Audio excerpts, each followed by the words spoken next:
കൂടുമാറ്റങ്ങൾ നമ്മൾ കണ്ടുകൊണ്ടേയിരിക്കുകയാണ്. അങ്ങനെ CPM വിട്ട് BJPയിലെത്തിയ ആളാണ് എസ് രാജേന്ദ്രൻ. പക്ഷേ ഇതാ എസ് രാജേന്ദ്രനെതിരെ ശക്തമായ നിലപാടെടുക്കുന്നു ചില നേതാക്കൾ. First on report. CPM വിട്ട മുൻ MLA എസ് രാജേന്ദ്രനെതിരെ രൂക്ഷമായ ഭാഷയിൽ ആഞ്ഞടിക്കുകയാണ് മുതിർന്ന നേതാവ് MM മണി. പാർട്ടിയെ വെല്ലുവിളിക്കുന്നവരെ എങ്ങനെ കൈകാര്യം ചെയ്യണമെന്ന് തനിക്കറിയാമെന്നും എന്നാൽ ഇപ്പോൾ എല്ലാം സഹിച്ച് മുന്നോട്ട് പോവുകയാണെന്നും മൂന്നാറിൽ നടന്ന പൊതുയോഗത്തിൽ MM മണി പറയുകയാണ്. രാജേന്ദ്രനും ഭാര്യയ്ക്കും ജീവിതകാലം മുഴുവൻ പെൻഷൻ മേടിച്ച് കഴിയാമെന്നും രാജേന്ദ്രൻ ചത്തുപോയാൽ ഭാര്യയ്ക്ക് പെൻഷൻ കിട്ടുമെന്നും ഒക്കെയായിരുന്നു MM മണിയുടെ പ്രകോപന പ്രസംഗം. രാജേന്ദ്രൻ ചത്തുപോയെന്ന് രാജേന്ദ്രന്റെ ഭാര്യയ്ക്ക് പെൻഷൻ കിട്ടുകയല്ലേ? ഇതെല്ലാം ചെയ്തു.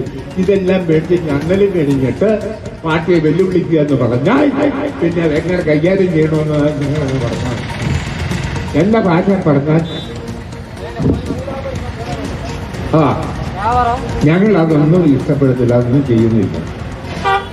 ഞങ്ങളിതെല്ലാം ക്ഷമിക്കുക, സഹിക്കുക.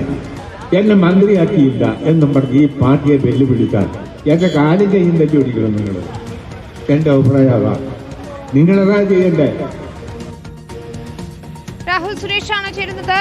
രാഹുൽ, മണിയാശാന്റെ സ്ഥിരം ശൈലിയിലുള്ള ഒരു പ്രസംഗമാണ്. പക്ഷേ എങ്കിൽ പോലും വലിയ രീതിയിലൊരു ഭീഷണിയും അധിക്ഷേപവും ഒക്കെ അതിൽ നമുക്ക് കേൾക്കാം. വിനീത, കഴിഞ്ഞ ദിവസമായിരുന്നു എസ് രാജേന്ദ്രൻ CPIM വിട്ട ശേഷം BJPയിൽ അംഗത്വം സ്വീകരിച്ചത്. ഇതുമായി ബന്ധപ്പെട്ട് CPM മൂന്നാറിൽ നടത്തിയ നയവിശദീകരണ യോഗത്തിലായിരുന്നു MM മണിയുടെ വിവാദമായ പ്രസംഗം.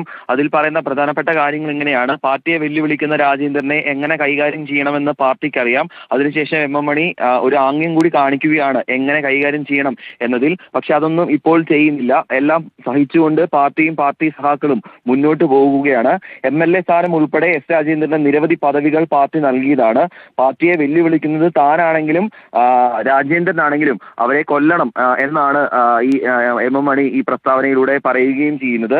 അതുകൂടാതെ ഉണ്ട ചോറിന് നന്ദി കാണിക്കാൻ എസ് രാജേന്ദ്രൻ തയ്യാറാകണം. കാരണം MLA സ്ഥാനം ഉൾപ്പെടെ നിരവധി പദവികൾ നൽകിയതാണ്. എസ് രാജേന്ദ്രൻ മരിച്ചുപോയാലും ഭാര്യയ്ക്ക് പെൻഷൻ കിട്ടുന്ന ഒരു സാഹചര്യം പാർട്ടി ഏർപ്പെടുത്തി നൽകുകയും ചെയ്തു. പക്ഷേ അത്രയൊക്കെ കാര്യങ്ങൾ പാർട്ടി ചെയ്തു നൽകിയിട്ടും ഏറ്റവും ഒടുവിൽ പാർട്ടിയോട് നന്ദികേട് കാണിച്ചുവെന്നും MM മണി ഇന്ന് മൂന്നാറിൽ പറയുകയും ചെയ്തു. കഴിഞ്ഞ ദിവസം തദ്ദേശ തെരഞ്ഞെടുപ്പ് ഫലം പുറത്തു വന്ന അന്നും ഇത്തരത്തിൽ സമാനമായ രീതിയിൽ ഒരു പ്രസംഗം അല്ലെങ്കിൽ ഒരു പ്രതികരണം നടത്തിയിരുന്നു. അന്നും വലിയ രീതിയിൽ ഈ പ്രതികരണം വിവാദമാവുകയും ഒടുവിൽ MM മണി ആ പ്രതികരണം പിൻവലിക്കുകയും ക്ഷമ പറയുകയും ചെയ്തതാണ്. എന്താണെങ്കിലും ഈ വിഷയം വലിയ രീതിയിൽ ചർച്ചയാവുകയാണ്. പ്രത്യേകിച്ച് ഈ നിയമസഭാ തെരഞ്ഞെടുപ്പ് അടുത്ത് വരികയാണ്.